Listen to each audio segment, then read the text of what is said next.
심경이겠습니까? 그야말로 움찔할 수밖에 없고요. 순간적으로 얼굴이 그냥 파르르 떨릴 수밖에 없는 혹은 안면에 어떤 변화가 일어날 수 있는 낯빛 노래지는 그런 상황이 올 수도 있었겠다 이런 생각이 드는데요. 와 정말 엄청난 발언입니다. 이거 법정에서 저런 말을 할 수가 있는 게 아니에요 사실은. 근데 윤석열 대통령은 어차피 이제 이 상황 속에서 전혀 굽히지 않고 끝까지 가보겠다라는 어떤 심경을 보여준다. 그리고 지금 재판 전체를 이제 이게 인정하지 않는 거죠 사실상. 이건 전부 날조 조작 왜곡 뭐 그런 연장선에서 어떤 프레임 속에 집어넣어 놓고 내란을 인위적으로 만들어가는 과정이다 이렇게 보는 것 같습니다. 자, 최상병 순직 사건 수사 외압 의혹과 관련해서요. 고위공직자 범죄수사처를 통해서 그 수사를 받던 이종섭 전 국방부 장관을 주 호주 대사로 임명해가지고 이것을 갖고 도피시켰다. 이런 혐의를 적용하고 있는 거죠. 이제 그 혐의를 받고 있는 윤석열 전 대통령에게 특검이 징역 5년을 선고해달라고 요청을 했습니다. 이 재판 개수가 도대체 몇 개입니까? 병합을 해가지고 하나로 해도 될 텐데 이런 식으로 사람을 괴롭힌다라고 이제 볼 수가 있겠죠. 자, 7월 24일입니다. 서울중앙지법 형사합의 22부 조형우 부장판사 심리로 진행된 윤 전 대통령의 범인 도피 및 직권남용 권리 행사 방해 등 혐의 재판 결심 공판에서 최상병 특검 이명현 특별검사가요.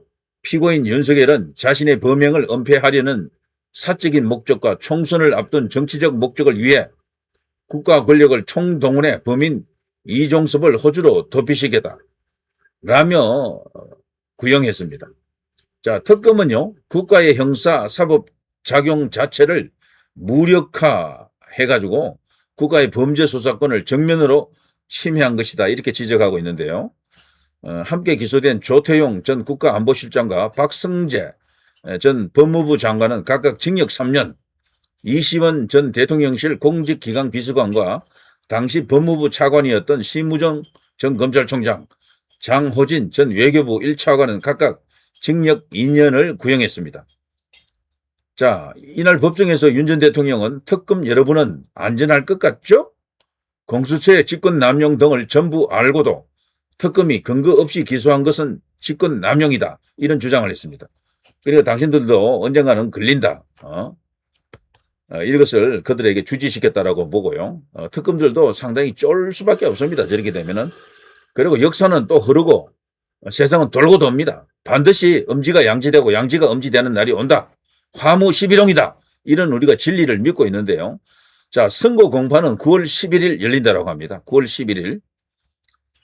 자, 한편 이날 내란 특검 특별검사 조은석은 형사합의 26부의 이형경 부장판사 심리로 진행된 여인영 전 방첩사령관 등의 내란 중요 임무 종사 혐의 결심 공판에서 여인영 전 사령관에게 징역 30년을 구형했고요. 박한수 전 육군참모총장, 곽종건 전 특전사령관, 문상호 전 정보사령관에게는 각각 징역 25년, 징역 20년, 징역 20년을 구형했습니다. 자, 여기서 곽정건이가 징역 20년을 구형받았습니다. 와, 정말 토사구팽이네요. 간 설계 다 내줬는데 그들이 원하는 대로 다 정언해주고 그들의 소위 이제 그 내란 프레임을 만들기 위한 업무, 공작 이런 쪽에 적극적으로 협조했던 인물이 곽정건 아닙니까? 그 곽정건이가 지금 비참하게 됐습니다. 그야말로 토사구팽이라는 말로도 부족할 정도입니다. 그야말로 이거는 완전히 농락해버리네 그냥. 이렇게 되면 곽정건이가 어떤 심경이겠습니까? 와, 내가 실수했구나. 내가 잘못했구나. 후회의 눈물을 지금 흘려도 때는 너저리 이런 생각이 듭니다. 자, 아무튼 이번 이 재판 받으면서 법정에서 윤석열 대통령이 여러분이 지금 잘못 저지르고 있다. 잘못을 저지르고 있다. 역사 앞에 대죄를 짓고 있다. 직권 남용은 내가 아니고 바로 니들이다. 라는 걸 이렇게 주지시켜줬고요. 그리고 여러분은 무사할 것 같죠? 사실 이 말이잖아요. 여러분은 안전할 것 같죠? 나중에 한번 봅시다. 뭐 이런 어떤 의미도 되고요. 이렇게 되면 특검도 쫄 수밖에 없습니다. 물론 뭐 그렇다고 저들이 윤석열 대통령에게 뭐 구형을 안 할 리는 없고 결국 이제 재판을 통해서 밝혀야 되겠습니다만. 자, 이런 걸 보게 되면요. 윤석열 대통령이 지금 영의의 몸이 되고 재판을 많이 받고 있지만 전부 다 정치적 재판이다라고 봐야죠. 정치적 재판이다. 근데 이거는 시간이 좀 흘러야 되고요. 더 많이 좀 흘러야 되겠죠. 그러면서 세상은 돌고 도는 이치에 의해 가지고 반드시 바로잡아진다, 뒤집혀진다라고 이제 믿어야 됩니다. 과거 왕조 시절에 보더라도요. 죄 없는 왕이 쫓겨나가는 경우도 많잖아요. 그게 이제 바로 정치입니다. 결국 이 정치적 패권 다툼에서 윤석열 대통령이 밀렸다라고 이제 보는 시각도 있는데, 자, 그러나 살아있는 정의는 오래지 않아 반드시 선고처럼 치솟아 오를 것으로 생각이 되고요. 윤석열 대통령은 그걸 믿고 지금 싸우고 있다라고 봅니다. 다만 한 가지 아쉬운 점은요.